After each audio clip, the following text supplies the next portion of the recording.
Gerald, thanks for coming on. I really appreciate you taking the time to have a conversation with me. Would you mind telling us a little bit about yourself before we get started? Yeah. I'm talking to you from Jerusalem, where I've lived for the last 51 years. My background is as born as I beg your pardon.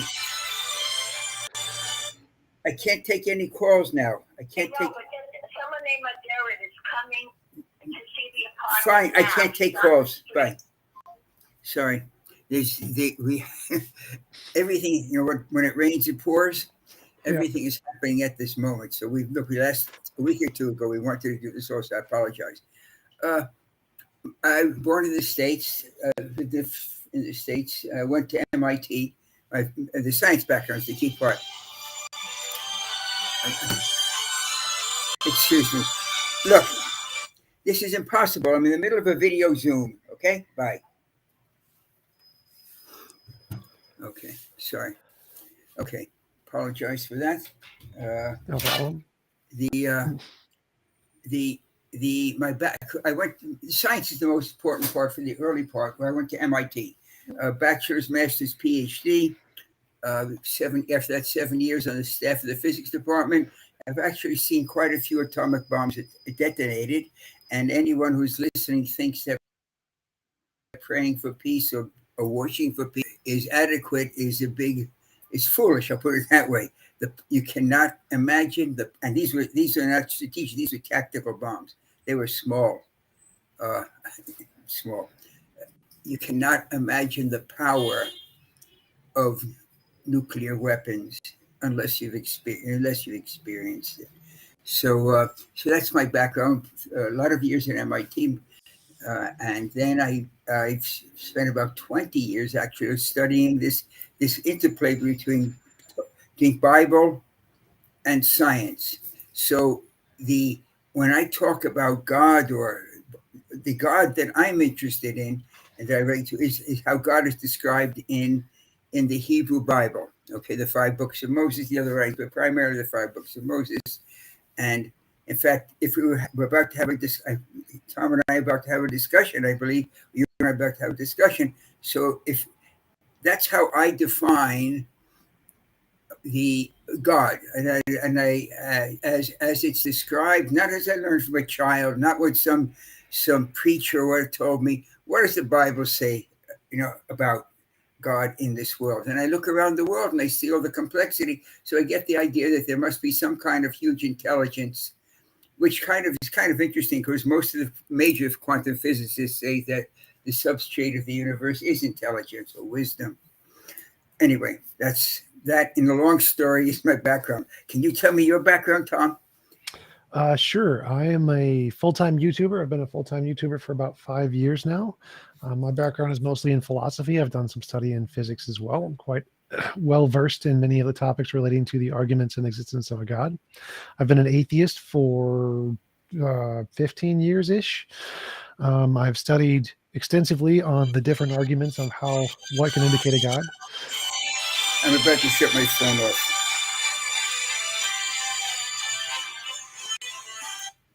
Okay, the phone is now off. I apologize. No problem. So yeah, I've studied quite a bit. I've been having conversations with professors, philosophers of all different academic fields regarding the existence of God. And my current conclusion is that none of the evidence or arguments seem to indicate a God, as opposed to a natural hypothesis. So I think the naturalism is a better explanation than a God. So when you say you're an atheist, what do you mean? It's always important for me to define terms. What do you mean by atheist? Is it agnostic or atheist? What is an atheist? My position... Is an atheist certain there's no God, or is an atheist thinking, well, there's probably no God? Most probably no God. So you're an agnostic. Well, no, I don't think so. Are you agnostic? Am I agnostic? No, I would say I'm actually a person who actually feels that there must be a force greater than a physical force active in this world. We usually define it as God. Well, sure, but do you have 100% certainty, or do you probably certain? I would say there's nothing. Look, we never have. I hear what you're saying. So we're all agnostics, so you can never have 100% certainty. But I would say, if I had to make a bet on this, I would bet yes and not no. Right. And so I would bet that no, I bet there is no God. So I'm an atheist. Even though I don't have 100% certainty, I'm still in the atheist camp, just like you are in the Jewish camp, I imagine. Okay. But you're not. Are you against the idea that are you against the idea there's a God, or just don't think there's a God? Sorry, that sounds silly, but that's. I think it would depend on which God. So I don't think there's any evidence for a God. So I think there's no reason to believe rationally. But there's certain kinds of a gods who I would be against, who I would be opposed to. The Abrahamic gods, for example, I think the stories and character portrayed in the Torah, the Quran, and the Christian Gospels is a very immoral being. And so I would be against that God, but I wouldn't be against any kind of a God in general. Okay. Okay. It's just a force in the world. Okay.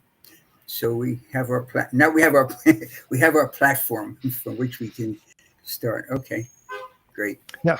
So the topic was, is science compatible with religion and God? And what is your position on that? I've written several books. One was the largest selling book in the field of the sciences on Amazon for the entire year. It came out, called The Science of God, in which it says explicitly science and the Bible in Hebrew, Torah and Teva, they mesh, they come together. They usually, when you see conflicts between the Hebrew comes. I apologize for the Hebrew jumping out. When you see conflicts between Bible descriptions and science descriptions, it's either the person has a lot of knowledge in one field and not much in the other, or is understanding a translation and not even dealing with your actual text. So my position is, and that's, I have a video out, which we did with no script whatsoever, called Proof of God in 5 minutes. Actually, it's 5 minutes and 28 seconds, zero script beforehand. And the graphics are great. I didn't do the graphics. I don't know how to do graphics. And it has about, web-wide, it has 5 million views. Locally, it has 3.5 million views. Proof of God in 5 minutes, Gerald, Schroeder. And I don't get any money for it. I signed away my rights before I thought they would be any, even interested in it. We just did it as a lark. And so I would say that the evidence is quite strong for there being existence is one of them. I mean, how do you account for existence? That's one of the great statements of Steven Weinberg, who was famously stating that life's theme, Nobel laureate Weinberg, who says he feels life is unmeaningful. Of course, most of his secondary family was murdered in the Holocaust, so that might have affected his feelings. But in the end, he says, even if we answer all the science questions, we still don't have a answer why there is something rather than nothing. Existence is one of the big examples of the fact that there has to be existence. I mean, why is there existence? Why is there anything rather than nothing? Well, I'd agree that's an interesting question, but how do you think God answers that question better than a different naturalistic alternative? Because it seems to me like neither answer that question. We both have to say it's just necessary.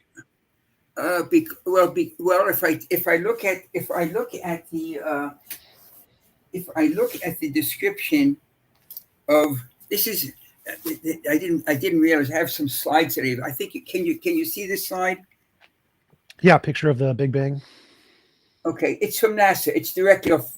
This was printed out about 10 years ago. It hasn't changed one word in the last 10 years, including the new discoveries by the new telescope. And it's a time diagram: creation, universe expanding from a small point. We're out here on the oval, and this diagram says something. First of all, it tells us that guess what? I got it backwards. This is the creation going this way. Yeah, that the laws of nature, according to NASA. I don't have a background in NASA. Okay, my background's in nuclear physics. Okay, according to the national the scientists that are involved in trying to understand the history of the universe, the laws of nature predate nature. They predate our understanding of time. That's pretty interesting because that's very much that 5-minute video is totally based on this diagram.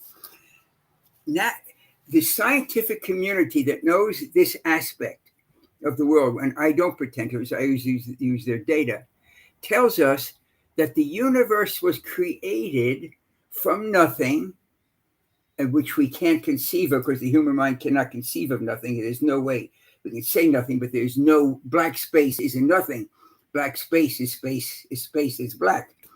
So nothing doesn't fit into the human psyche. But the scientific, and that's what this is.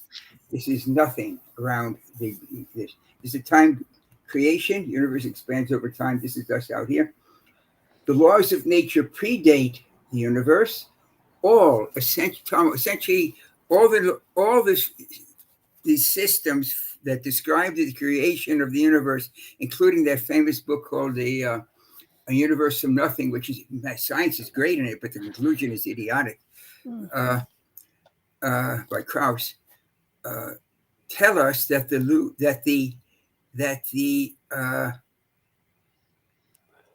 wait, Tom is doing it the correct way. Are you sitting down, Tom? I can't tell. Yes, I'm sitting down. Dude is a stander. That's me. That's hardcore. I don't know what that means. Tom, they're impressed with your standing because most people sit. That's so it's not really related to the argument. Just there are people in the world like to sit and able to stand. I sat so much we had a huge drive getting back from where we slept over last night. We being my wife and me. That I just really want to. I hope I'm not offending anyone by standing. I could easily sit down, but it's just more comfortable. Anyway, the laws of nature predate. Dude is telling us, that's me, telling us that the laws of nature predate the universe. And I'm not just saying that. The leading organization in the world that puts people in space to try to understand the history of the universe and makes a map of the universe that gets 2 people the Nobel Prize, this map right here, tells us that the laws of nature predate the universe.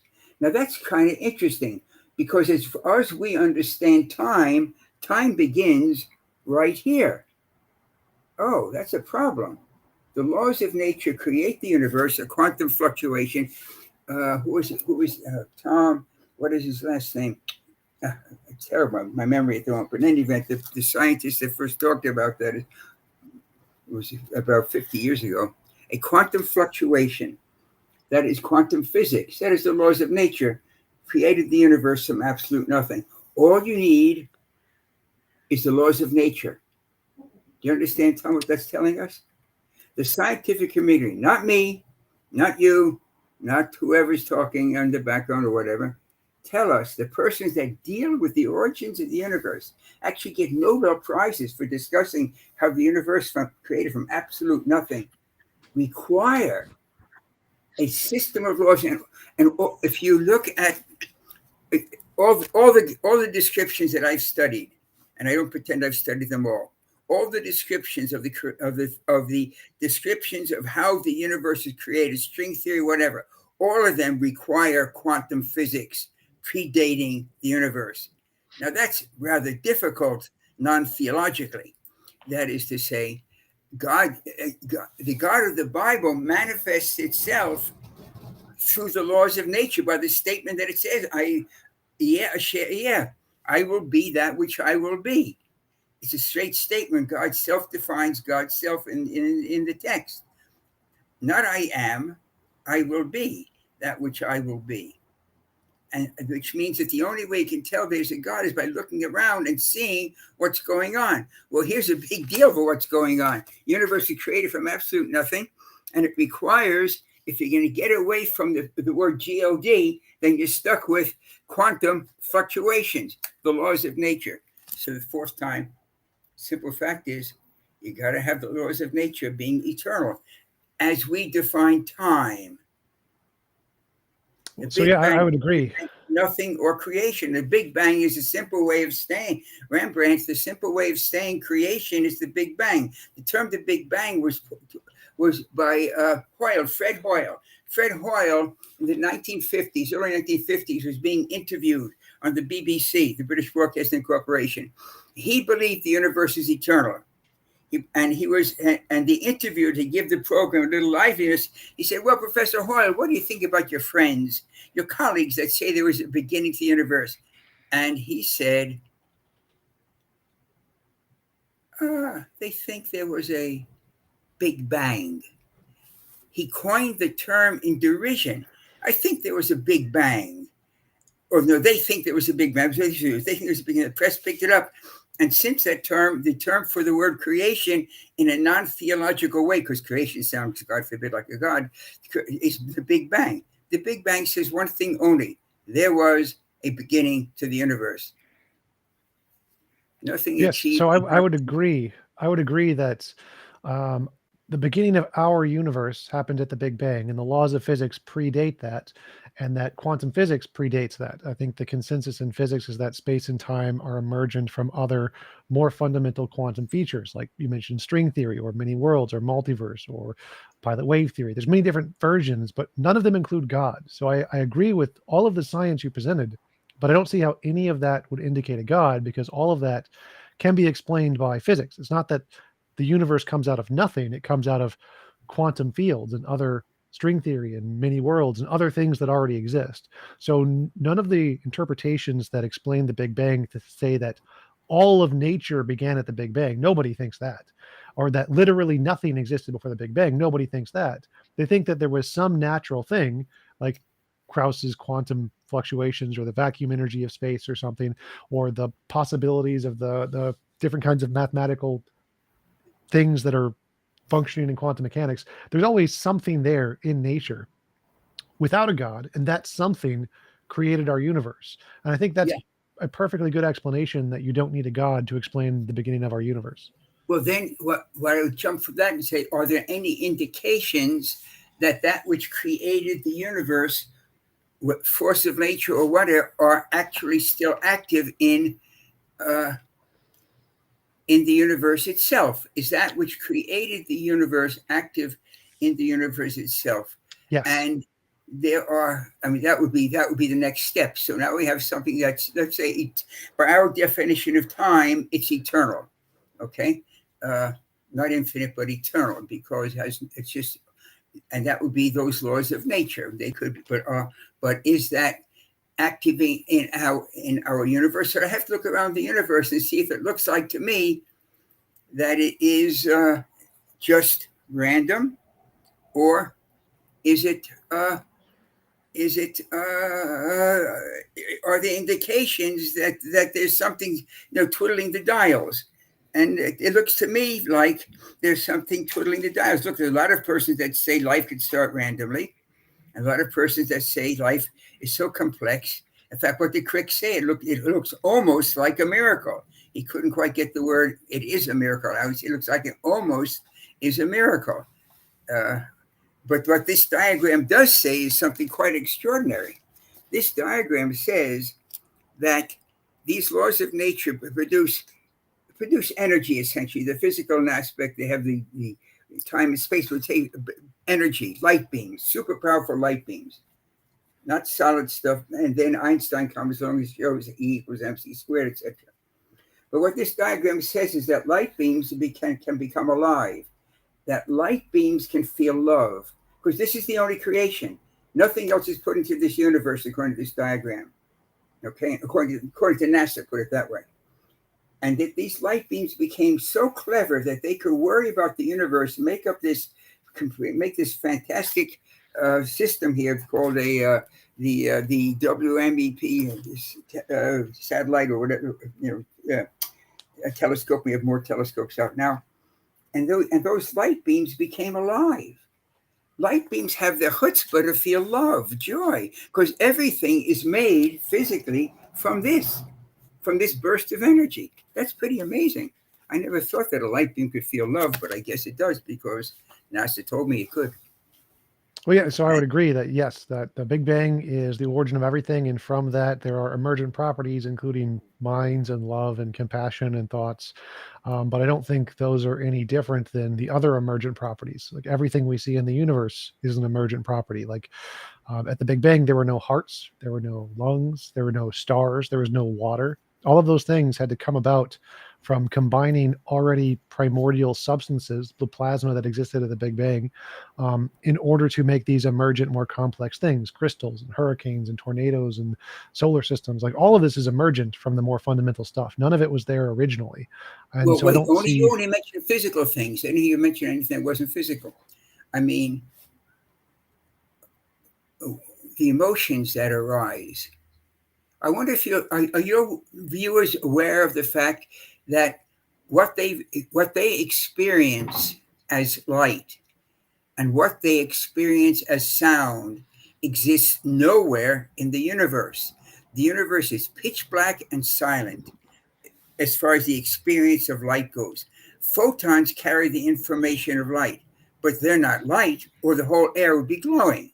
Only when those photons interact with the neurons in our back of our, the visual cortex, chemistry occurs, and then somehow, somewhere, that's converted into what we experience as light. But there's no light in your brain, and there's no light outside. The same as with sound.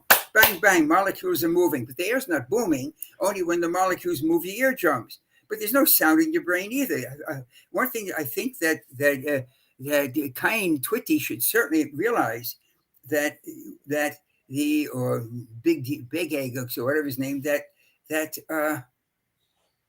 the universe, that the most common passive phenomena that we experience, sound and light, touch is active, we have to do it, doesn't exist anywhere in the physical universe.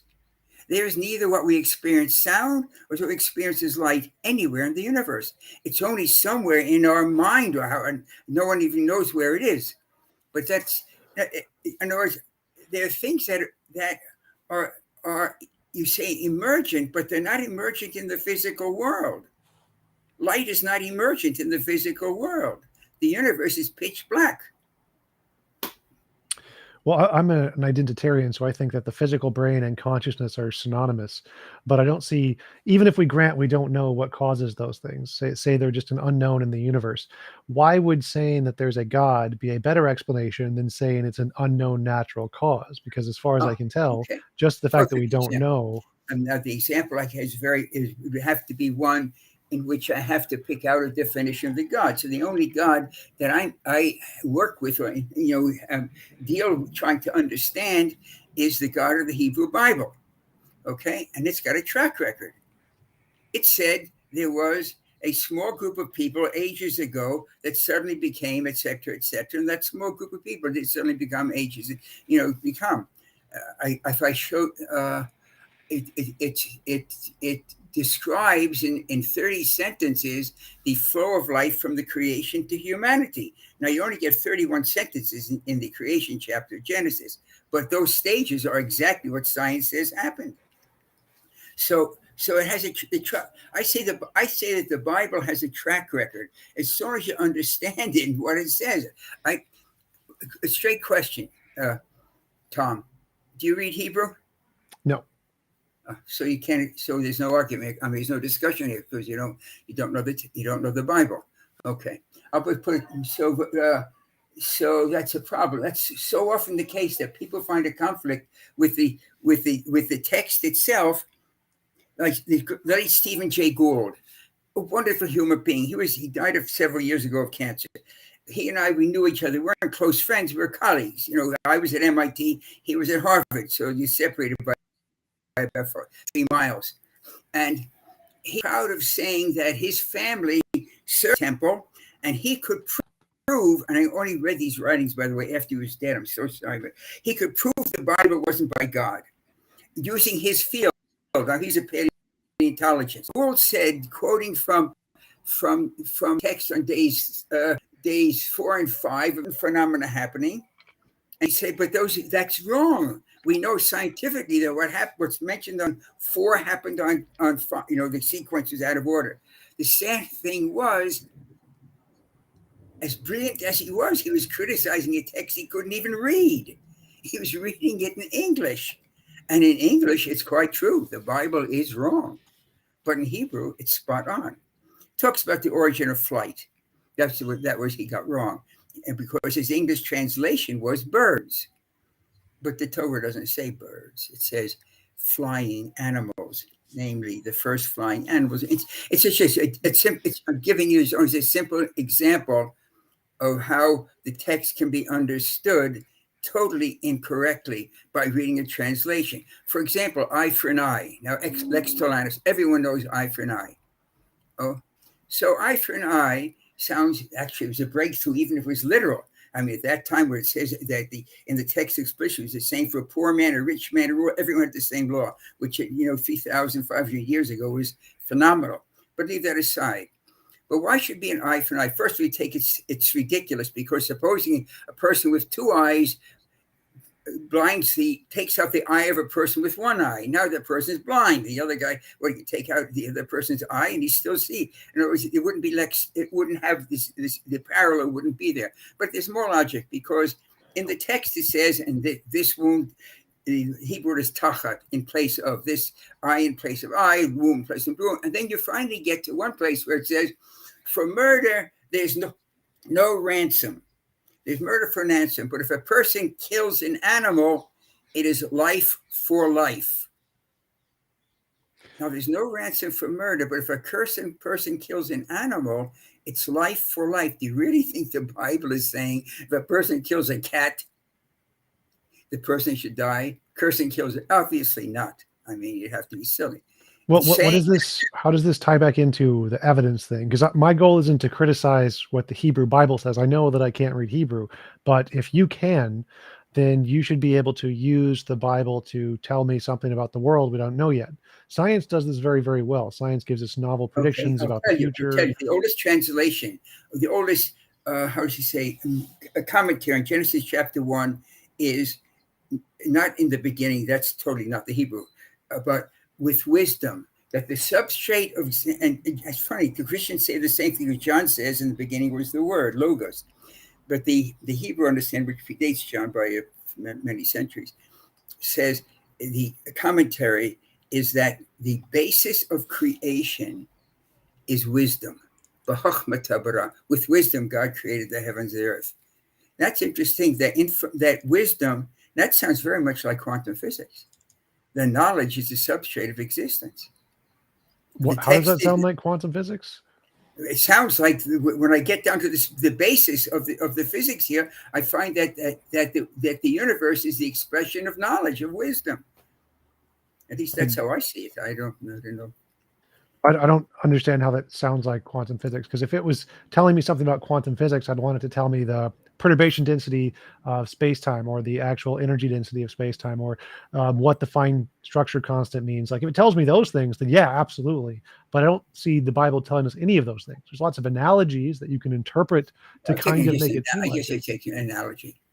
I just see, what do I see? I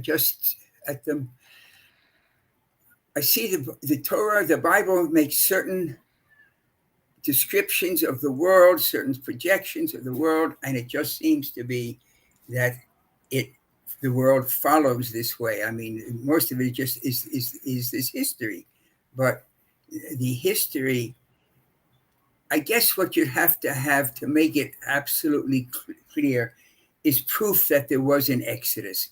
That's what is missing at the moment for absolute, although there are data that indicated, but I would say that I guess this would be the level at which I would be an agnostic, although I believe that it was an Exodus, but I can't prove it yet.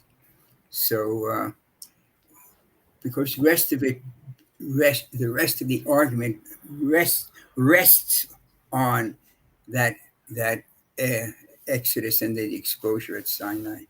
Well, so you mentioned a few things there I wanted to touch on. The first thing was the origin of life. I think that if we're looking at the origin of life, we're comparing, was it designed by a god, or was it a natural process? The better hypothesis is the one that can make confirmed, testable predictions to make discoveries about the field. So of what it takes to go from non-life to a living cell, there's about 10,000 different steps, and several hundred of them have been discovered and confirmed by the people who think abiogenesis is true, they said, oh, well, RNA forms corpuscles on clay and it can form self-reproducing molecules, and they discovered those things. And there's hundreds of these examples. Whereas on the design hypothesis, there are zero examples. There's zero examples of confirmed testable predictions under that hypothesis. And so I think when it comes to the origin of life, the naturalist hypothesis is better because it's actually made progress in the field. And I think the same thing would apply to origin of consciousness. When we look at which model is making predictions that can explain things about the origin of consciousness, the naturalist physicalist hypothesis is the one saying, when we do this experiment on your brain, here's the result we'll get, here's how we can do these tests, and here's how we can confirm them. And all of that progress is made by the physicalist side of the debate, not the consciousness is created by God side of the debate. So for the same reason, the origin of consciousness is better explained by a physical emergent property rather than a divine mind, for the same reason that one of those fields is making progress that's confirmed and the other one isn't. When it comes to the Exodus, I don't think any of the archaeological evidence indicates the Exodus was real as it's described in the Bible. I think that the size, I think it said like 500,000, referring to the men specifically, were moved from slaves in Egypt to the promised land over a course of 40 years. You can correct me if that's an incorrect interpretation, but No. I think that's factually incorrect for a number of reasons. One is that number of people would be over 60% of the entire population of Egypt, which they didn't have enough food to support. So it would be physically impossible for that many slaves to be there in the first place. Secondly, the fact that it would have taken 40 years to walk from Egypt to Jerusalem, which is like literally just a 2-week journey if you follow the coastline, doesn't make a lot of sense. There's no archaeological data of any pots, of any bones, of any cabin structures ever being found along this journey. And we can see archaeological evidence of the amount of homesteads, pots, livestock in the area of Jerusalem, both before and after the time of the Exodus was supposedly occurring. And we can see that the population density of these pots and homesteads didn't substantially increase at any point. It was a gradual increase over hundreds of years, and there was no massive tripling of the population due to millions of people transiting there. That just didn't happen.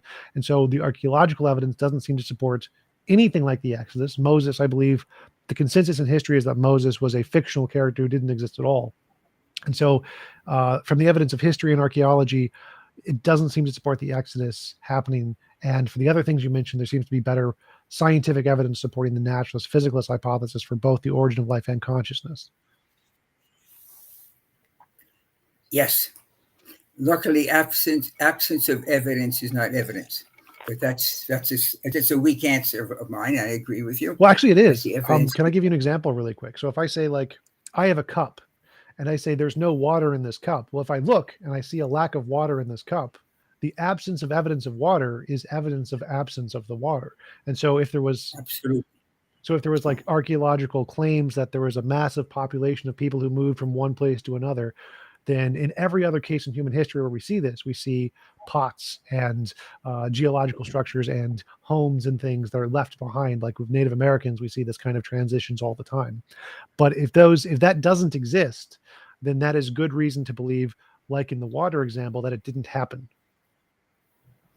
Well, you're familiar with that lead tablet that was found recently in a place that was traditionally thought to be where Joshua entered the land. But it hasn't been... I can't use that as evidence yet because it hasn't yet had peer review on the validity of its finds. So, but it was made huge news here and in the theological community, where this tablet, which was found in what's called Joshua's altar, but it doesn't, in any event, it has the explicit name of God written out 4 times in it, and it dates back to that. According to the original studies, it dates back to the time of the Exodus. If that is the case, it'd be amazing. If it's not, then it's insignificant. You're correct. I agree with you. The data are not there. I can't argue against that at all. Does it make me think that it didn't happen? No. I have my prejudice that I think there are data, but I do not have proof, but I see proof in the current world that things have happened. If the central existence of the state of Israel. I mean, it doesn't make sense the way that this country is just everywhere. I mean, there's no place hated more or sought more than these few kilometers of land. And that's, if you take that the text claimed that this would happen, which it does. If you have to take the text there, the text claimed that this would happen. It would happen. If it could, the sea split, could a wind split the sea? The answer is yes. I have a publication right here that the Reed Sea, I believe, the Reed Sea that happens. Our oceanographic explanation, the journal of American Journal, the highest level of meteorological publication. Oh, yeah, 40-mile-an-hour wind would split the sea there. Why were the Scud missiles so low? There's an interesting article in the journal Nature, one of the two leading journals. Why was it interested in Nature so much that it has a full-length article, and the only explanation they can have, luck. 4 times in the article they say it's pure luck, and this is exactly what in the God Delusion, by Dawkins. Huh? Dawkins, Richard Dawkins. Yeah, by Dawkins, in the God Delusion. How does he describe the origin of luck and then of life, and then jumps on luck? Those are his words. And the nice thing of having it online is you can just search for the word luck, and it comes up 3 or 4 times. And one is on the origin of life. A lucky coincidence, lucky moment. So I don't think there is a physical explanation for the origin of life. There's a book out called The Return of the God Hypothesis, in which Tom Myers puts together many arguments. They've all been stated, most of them stated before, of the difficulty of having the stages of life occur that would lead from non-life to life, from non-conscious life, because the consciousness is what really makes the problem, it seems. Well, yeah, so I would agree that that's a big unsolved problem in science. But like all unsolved problems, the fact that we don't have a solution yet isn't in and of itself evidence of a designer. That would be a god of the gaps. Like, I agree that it's a very hard problem to solve of how do we go from life or non-life to life. But the people who are successfully predicting things about this process and getting it correct before we know it isn't the design hypothesis. It's the abiogenesis hypothesis. And so I think that the better explanation isn't the one saying it's really, really hard, we don't know how to do it. It's the one saying, let's make progress, and here's a discovery that we've made that actually gets us closer to solving an answer. That whichever side is doing that is probably the one that's more likely to be correct than the one who's just simply saying it's really, really hard. No, well, yes, there was a conference about 2 or 3 months ago in which persons who are working totally in origin of life studies keep coming up to a wall that stops them. It is not that the persons are not searching for this. It is being searched, but we are both on ground in which we have to make some kind of a leap of faith. You also, Tom, have to make a leap of faith to say that eventually it will be found. And I would say eventually we will find it, and that will be a 3-letter word. Okay, there will be things that enter into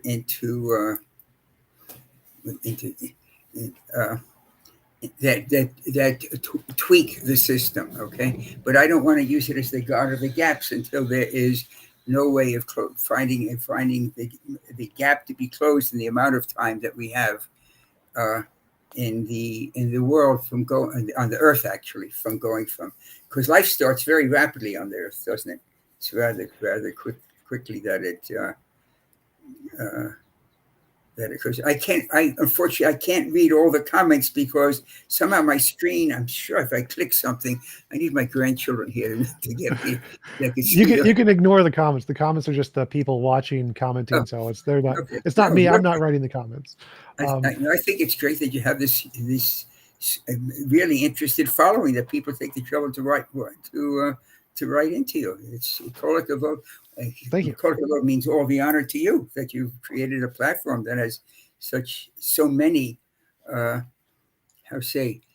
devoted listeners that would take the trouble to write in. So it's a great Thank you. I appreciate it. compliment to your work. I did want to bring So- up where you mentioned that the origin of life researchers are hitting a wall. I don't know what wall they're hitting because I see them knocking down walls all the time. For example, it was an appealing idea to think of there were RNA replicators that had no need for proteins. And this was a hypothesis back in the 1960s, and it wasn't discovered until 1982 in a specific kind of organism called Tetrahemia thermophilia. And that was a bizarre single-celled organism that had 7 sexes that was able to have RNA replicators with no need for proteins.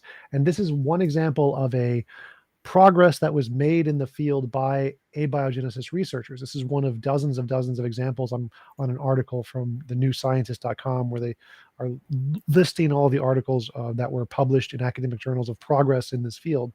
And this was one example of something they discovered of a natural process that was able to solve one of the problems. And so I don't see that there's this wall that the abiogenesis researchers are hitting. They just keep making progress. It's just little bits of progress at a time.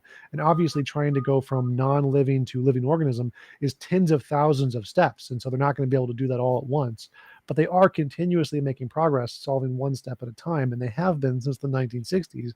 And so I don't really see these walls that you're talking about that the abiogenesis researchers are hitting.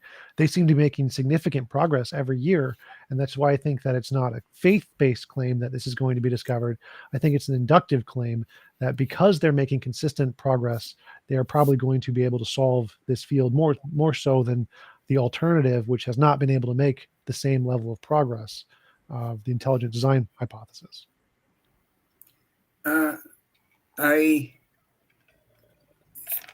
Look, we're both assuming they will. That you're assuming that eventually they will.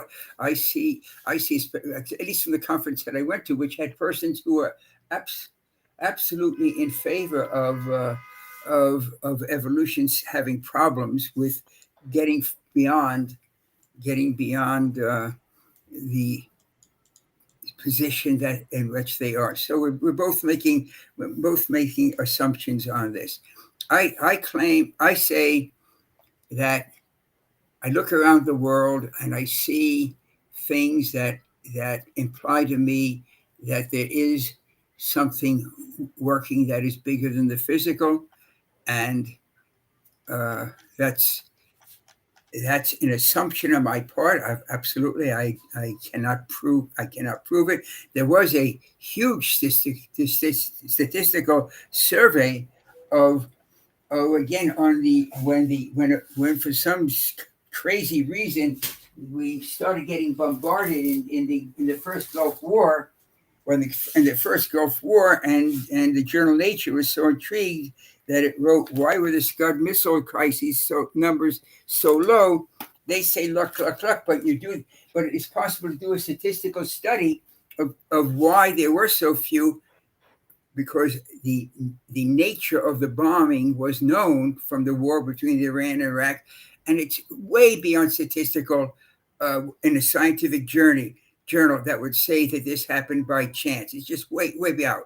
Okay, does it prove that it was a hand of God? Obviously it doesn't. Does statistically it prove that it wasn't by luck? Yes. Accepted statistics says it wasn't luck. Okay. It's outside the range of luck. You said you live. I can't tell you. You said you live in Israel, right? So in Israel, there are rockets, thousands of rockets launched from both Israel and Palestine every year, and the number of casualties is relatively low. I think it's less than less than 5% of the actual rockets hit anybody. Most of them hit empty dead space and do nothing, right?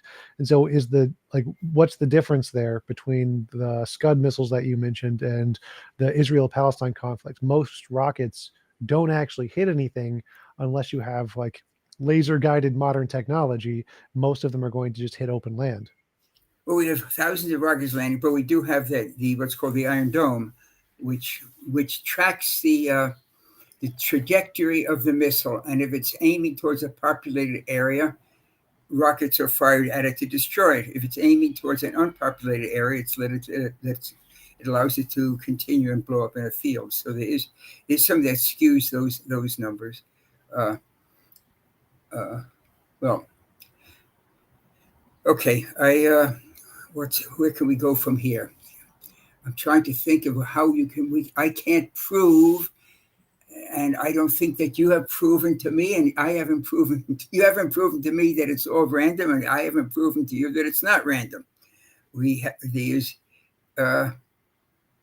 That's not true, Paul. The Iron Dome works magnificently. Since I'm familiar with some of the statistics that you're not because of my connections with the government. Well, I did want to ask a question. And in the case of why I think the naturalist hypothesis is better for origin of life is because if you have two people who have two different theories and one of them doesn't make progress in the field, but the other one is making progress continually, don't you think it's more rational inductively to think that the guy who's making progress is the more trustworthy one, the one that is more likely to have access to the knowledge than the one Absolutely who not, isn't? because not from your regard, because it's using the laws of nature. The laws of nature we have like the laws of nature creating the universe. If you look at this Scientific American from several years ago, it's so embarrassing. Exactly on your article, on your argument. The fact is that the laws of nature are tuned for life, so much so that the cover was infinite Earths and parallel universes really exist. Okay, so I bought the journal. And then what does it tell me? We don't have the lights on here, so I really can't see this too well. But I'd like to read it here. Let me get my glasses on. Maybe I can, with this dim light here. Let me turn the light back on, see if it's still on.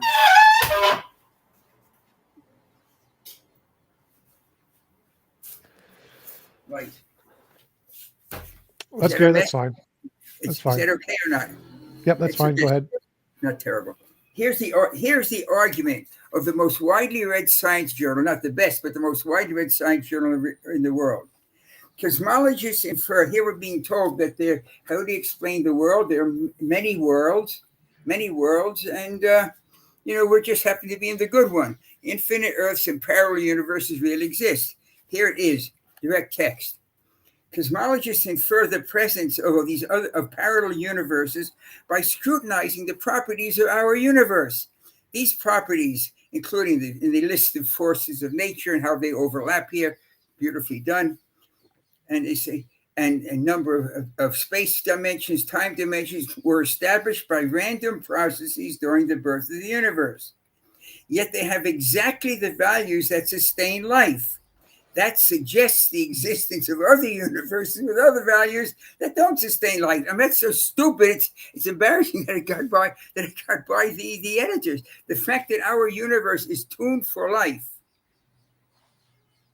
tells us that there are other universes that aren't tuned for life. The fact that our universe is tuned for life, that's all it tells us. If you look at the very beginning of the universe, the mass ratio between protons and electrons, that's the only thing that allows life to occur. And it's so bizarre. Why would an electron have the same charge as a proton, but its mass is almost 2,000 times lighter? You can say, well, that's because, this and that and the other. Yes, that's because this, that, and the other. But that's what allows molecules to form. And that's a lot of life. And that's what the Scientific American journal has a problem, because it has a very materialistic view. The universe is tuned for life. That's a given.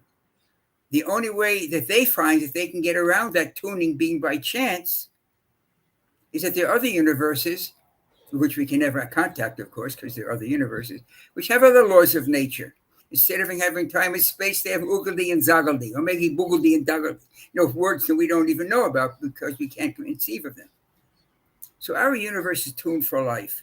That might allow life to arise by itself, although all the data seem to exist, at least as of the moment, that it takes a lot. It seems statistically unlikely, but that doesn't prove that it didn't happen by chance. Although Dawkins says it was a stroke of luck. What am I saying? The universe is tuned for life right from the beginning. Did it require a tuner? The scientific community says no, because there are other universes, probably. But since we can't contact other universes, then we're stuck with our universe. Oh yeah, so I absolutely agree in the fine tuning. If we increased the gravitational constant even slightly, everything would have collapsed into a black hole. If we decreased it even slightly, everything would have flown away from each other, and no, there'd be no particles, no planets, no suns. So yes, there are 126 constants in physics that if they changed even slightly, life wouldn't be possible. So I definitely agree that fine tuning is a thing. But the things that could explain that are a designer is one possibility, random chance is another possibility, but also necessity is a possibility. So it could be the case that there's some what was it? necessity. Necessity. So it could be the case that there's an undiscovered law of physics that actually intertwines all of the known laws of physics. This is one of the hypotheses about the fine structure constant. The fine structure constant, the 1/136 or whatever, is a number that keeps coming up in relationships between the different laws. And this could be indicative of there being a law that actually causes a proportional relationship of the known laws, which is what results in this fine tuning. And when comparing these hypotheses, the unknown law of physics one seems to be a better hypothesis than a god because of the difference between discovered properties and asserted properties. A discovered property is something that we can show exists, like verify it through kind of scientific research that exists independent of our imagination. An asserted property is one that hasn't been able to do that. So the properties in string theory, for example, or the multiverse hypothesis, are two things. There's two things that are in that theory. One is Goose early universe inflation, which was confirmed in observations of the CMB, the cosmic microwave background radiation. And the other one is energy density of virtual particles, which is confirmed in the Casimir effect, which is another experiment we can do. So both of the parts of the multiverse theory have been discovered, but none of the parts of God have been discovered. Omniscience, omnibenevolence, mind outside of space-time. I don't know which properties you would prefer to describe God with, but they haven't been discovered in physics, whereas the parts of the multiverse have been discovered in physics. And so this as an explanation of what caused the fine-tuning seems to be a better, more plausible explanation than God, because all of the parts have been discovered, whereas none of the parts of God have been discovered. They're all asserted parts. And so it's like saying, what caused the hoof print in the snow? Well, a horse would be a better explanation than a unicorn, because all of the parts of horses have been discovered. Unicorns are still undiscovered. And so horse is probably a better explanation here. So I think that when looking at the fine tuning, the better explanation is either going to be something like the multiverse, because all of the parts have been discovered, or the undiscovered law of physics, like the fine structure constant, because both of those alternatives are based in physics. All of the parts have been discovered, whereas a God hypothesis adds in a bunch of things that are asserted but not discovered, like it's a mind outside of space-time. That's the best. If you take the fact that existence is natural, I don't mean the universe. I don't mean our universe. Just existence of any kind, and then we can find the laws of physics can produce our universe, and other laws can produce perhaps another universe, laws we don't even know about. But if you take existence as being surprising, that there is existence, then I think it does require some kind of understanding. Why is there, I don't want to say Tom and Jerry. My English name is Jerry. And there was a cartoon. Are you aware of that, Tom? Yes, the cat and the mouse. Tom and Jerry? Yep. And when I came across it, I just thought it was kind of cute that we're having this debate. And it's very much like that. I haven't studied the cartoon very much, but there was this. So maybe it's what they say, berserk, that we should have the discussion, although you've had many other discussions with other people that weren't Jerry. But this is kind of nice. In any event, if you take the fact that existence, it's existence. It's existence. It exists. always, whatever that means, I have no idea that existence exists always, but it sounds like existence, that physical existence is eternal. That is a huge leap of faith, but that is your leap of faith. The physical existence of any sign. I don't mean our universe. I mean the whole kit and caboodle, multi-universes. That multi-universes are eternal. That's a total leap of faith. And I would say that is no less of a leap of faith of mine than saying, I don't know what physical existence is all about. I do know that parts of this physical world are unexplainable in physical terms as of yet, obviously. But those terms are like consciousness, etc., how it arises and how we experience light and sound when there's nothing in the physical world that is light or sound as we experience it. So I think we are both on a platform in which we have to make a leap of faith. And the leap of faith for me is that physical existence has to be explained somehow. Why is there physical existence? And I can't explain that in physical terms because that'd be ridiculous, to try to attain physical existence in physical terms. So I have to explain it in non-physical terms. And the alternative is to assume that existence is eternal, that there are multiple universes, but that's a leap that can never, at least as we understand physics at the moment, that's a leap that can never be determined because we can't see out of our universe if there is an outside of our universe to see other universes. Anyway, so I think as we draw this to, it's after 6, as we draw this to a conclusion, I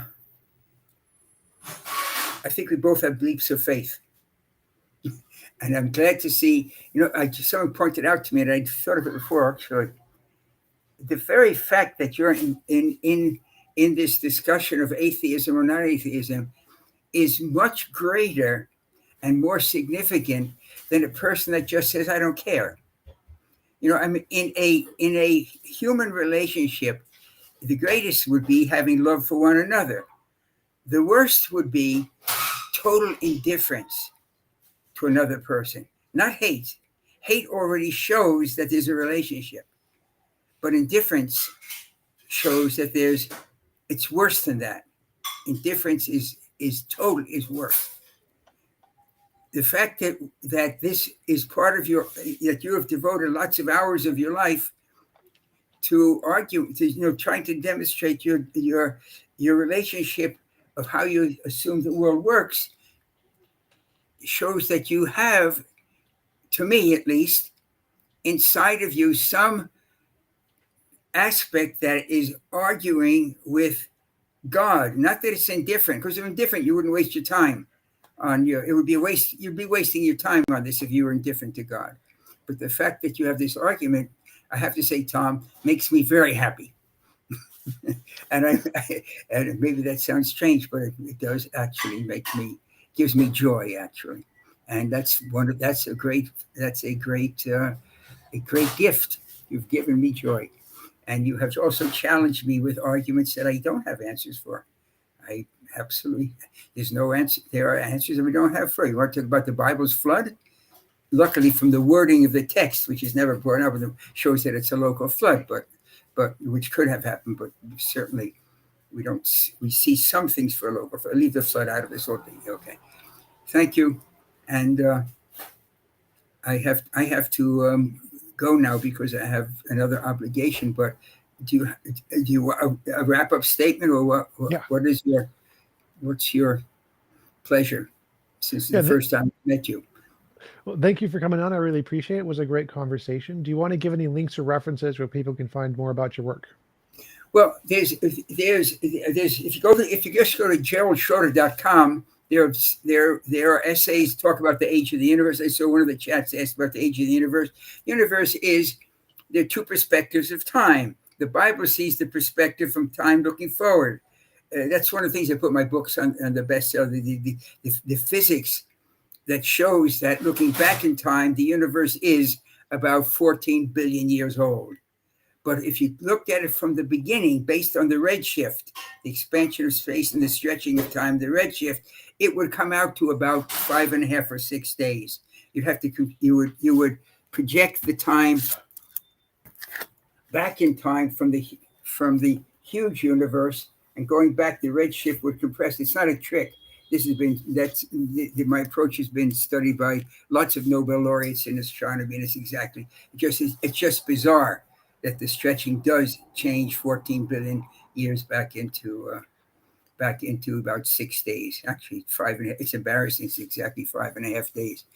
So each of the but that, or you can find that on my website, GeraldSchroeder.com, and there's a list of books there, etc. And there's essays. And if you have a chance, Tom, I would actually greatly appreciate if you have time to look at Gerald Proof of Garden 5 minutes. Schroeder, that gets you to it on Google, gets it right to you, and the argument that's there. I would very much appreciate if you have time just to send me 1 or 2 sentences saying what the problems that you find with that. I would be beholden to you.